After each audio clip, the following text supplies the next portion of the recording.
Man, what a wild game between the Ravens and the Dolphins. This wasn't just another Thursday night matchup. This was pure drama, ego, receipts, and redemption all wrapped into one. You could feel the tension building even before kickoff because Chad Johnson, good old Akasinko, decided to stir the pot. Now, picking the Dolphins to win isn't exactly blasphemy, right? You want to ride with Miami, go ahead. But Chad didn't just make a prediction. He went full entertainer mode. He was posting memes, GIFs, even clips of himself talking trash about the Ravens. He said he bullied Ray Lewis back in the day. He was feeling himself. The guy basically turned social media into his own Dolphins hype show, and Ravens fans, oh, they were not having it. They flooded his mentions. They clapped back at every post. They reminded him of every single time Baltimore embarrassed Miami. Twitter, or X, or whatever you want to call it now, was a war zone. And then, reality hit. Baltimore went out there and completely dismantled the Dolphins, 28-6. The game wasn't even close. All that talk, all those jokes, all that "I bullied Ray Lewis" energy disappeared real fast. The moment that final whistle blew, Chad Johnson had to eat every single one of his words. He even tweeted that he couldn't defend the Dolphins' performance on his post-game show. You could tell he was humbled. The man went from posting memes to posting apologies in less than 3 hours. He literally said, "I just want to apologize to all the Ravens fans." You don't see that often. And honestly, he owned up to it. He admitted he got fooled by Miami's performance from the week before. Thought Lamar Jackson would come out rusty, maybe misfire a bit after missing time. Maybe the run game wouldn't get going. But what actually happened? The total opposite. Lamar looked sharp. He looked calm, focused, and efficient. It was like he hadn't missed a single snap. 18 completions on 23 attempts, 204 yards, for touchdowns, no interceptions, and a 143.2 passer rating. That's surgical precision. He was dropping dimes all night. Tight ends, receivers, everyone was getting involved. The chemistry was clicking again. You could see it in the way he moved in the pocket, how he extended plays, how he knew exactly when to run and when to hang back and deliver a strike. Shannon Sharpe even said it. Lamar looked crisp. And he was right. Lamar Jackson is that kind of player who can miss time, come back, and still look like he's been running the offense all season long. And that's the thing about Lamar. The dude just owns Miami. It's crazy. In his career, he's faced the Dolphins 5 times. His record? Unreal. He's thrown 18 touchdowns and just 1 interception against them. 2 of those games had perfect passer ratings. He's averaging almost 280 passing yards and nearly 4 touchdowns per game versus Miami. It's like the Dolphins bring out his best every single time. Even the one Thursday night loss back in 2021. Yeah, that rough one. You could see that it wasn't all on Lamar. The defense blew the lead in the 2022 matchup, too. So if you really look at it, Lamar has basically dominated the Dolphins his entire career. This latest game just added another chapter to that story. And let's be real. This was the game where Baltimore showed everyone exactly who they are. People were saying the Dolphins had momentum. They were confident after beating Atlanta, but that was fool's gold. Miami had taken down a team missing its key weapons, and some people, like Chad, bought into that hype. But the Ravens? They came in, executed their game plan, and left no doubt. The first half was a little sloppy, sure, a few missed chances here and there. But once the second half started, Lamar and company stepped on the gas and never let up. You could almost feel the energy shift. The Dolphins looked outmatched, outcoached, and overwhelmed. And for anyone still doubting Lamar's ability to bounce back after missing time, this was your answer. He admitted after the game that he felt a bit rusty at first, that he was still finding his rhythm, but even his rusty version looks better than most quarterbacks at full strength. That's how high his standard is. What stood out most was how calm he stayed in the pocket. Even when pressure came, he didn't panic. He just slid around defenders, kept his eyes downfield, and made things happen. The way he hit Zay Flowers in traffic? That was pure confidence. You can tell Lamar's trusting his guys again, and that rhythm is what's been missing since he got hurt. Now he's got some extra rest ahead, a mini bye week coming up, and that's going to be huge. You could tell he's still easing back into full speed, but now he gets 10 full days to rest, recover, and prepare. That's dangerous news for whoever has to face Baltimore next. This team's starting to click in every phase. You can see it in the defense, too.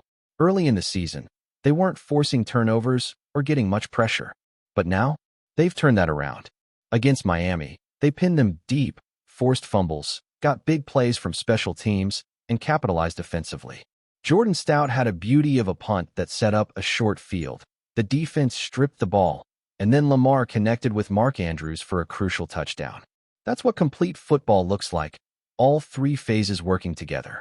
And honestly, that's what separates the Ravens from a lot of teams right now. They don't need everything to be perfect. They just need to play to their identity: physical, disciplined, opportunistic. That's what Miami couldn't handle. The Dolphins had their flashy moments, but they made too many mistakes, and Baltimore made them pay every single time. That's the difference between a contender and a pretender. The Ravens play grown man football. It's funny, though, because after all the noise from Chad Johnson, after all the confidence from Dolphins fans online, it all came back full circle. The guy who said he bullied Ray Lewis ended up apologizing to Ravens Nation. You can't make that up. But at least he owned it. He even said he's got to start using his mind more when making these picks. Yeah, probably a good idea. Because betting against Lamar Jackson, especially when he's got something to prove, usually doesn't end well. And the craziest part? Lamar isn't even in his prime yet. The man's not even 29 years old, and he's already tied for the most games in NFL history with 4 or more passing touchdowns and 5 or fewer incompletions. You know who else is on that list?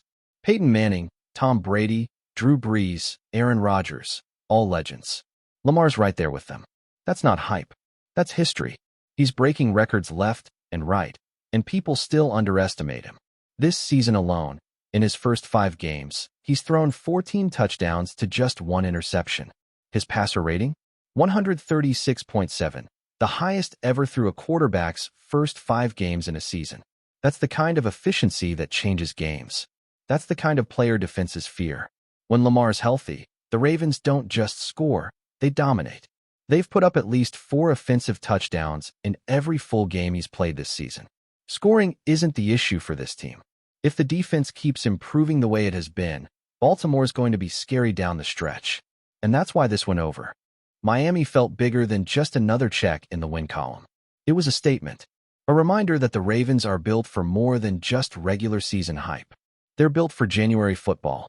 Zay Flowers' comments after that game really summed up the mood around Baltimore.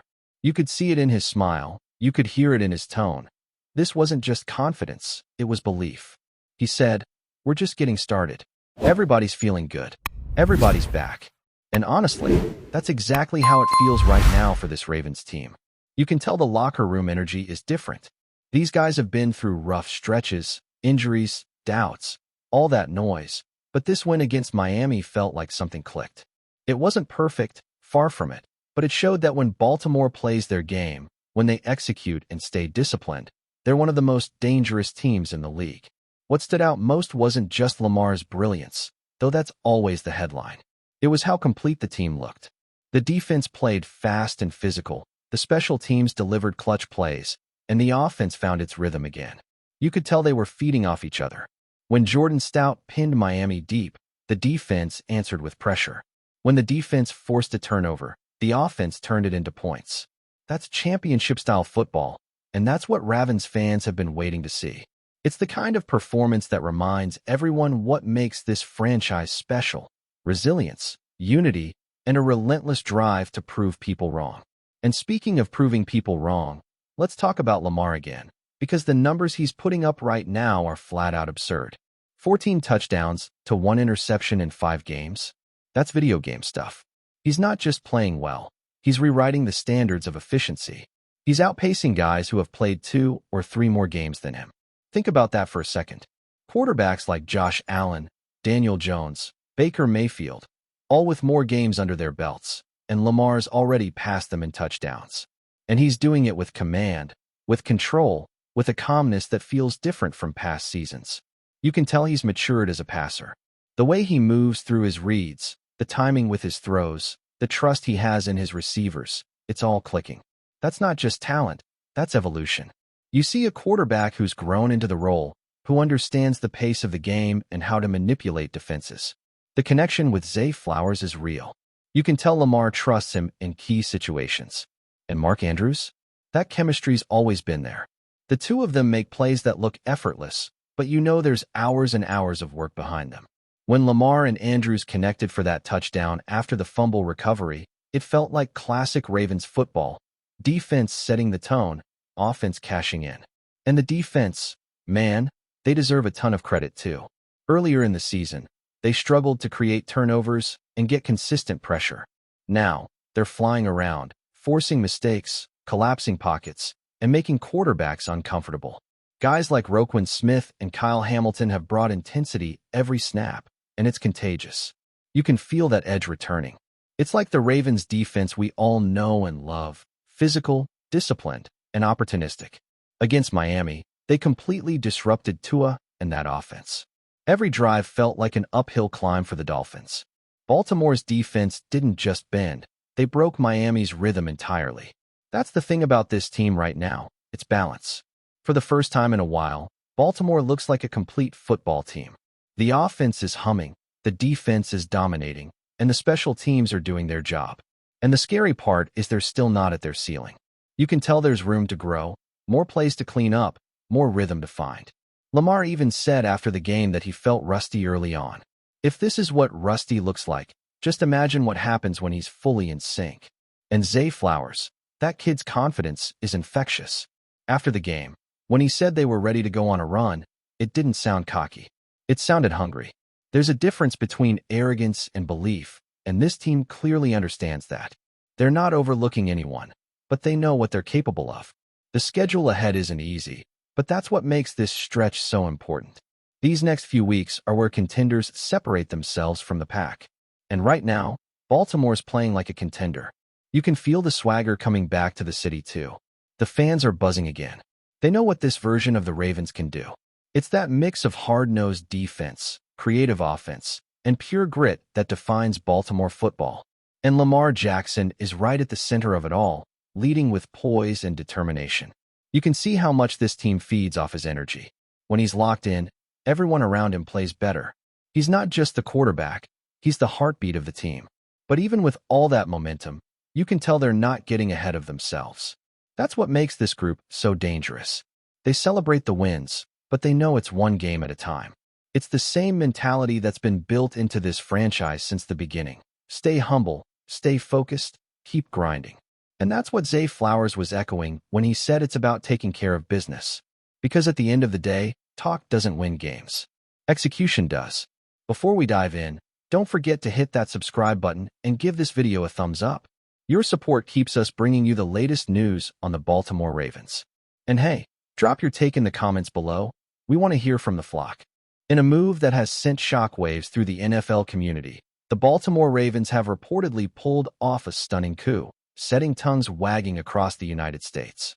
Sources whisper that the Ravens have secured the services of British defensive end EFE OBADA, previously a standout with the Washington Commanders.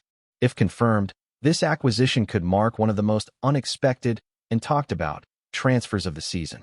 EFE OBADA, a player who has steadily carved a name for himself in a league dominated by American talent, has become something of a cult hero. Known for his relentless pursuit on the line of scrimmage and his unique journey from the UK to the NFL, OBADA embodies the kind of underdog story that fans can't help but root for. Rumors suggest that the Ravens management saw in OBADA a perfect blend of grit, versatility, and marketable charisma, potentially giving Baltimore both an on-field weapon and a media sensation. Insiders say that the negotiation process was anything but straightforward. Talks reportedly began weeks ago, with both sides cautiously testing the waters before agreeing on terms that would reportedly see OBADA donning the purple and black.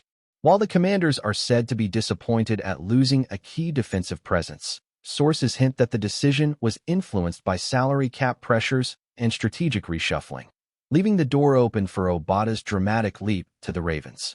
Fans have already begun speculating about how this move could shake up the AFC. With OBADA's ability to disrupt quarterbacks and make game-changing plays, the Ravens' defense could see an immediate boost. Social media has exploded with memes, reaction videos, and even mock highlight reels imagining OBADA terrorizing former teammates.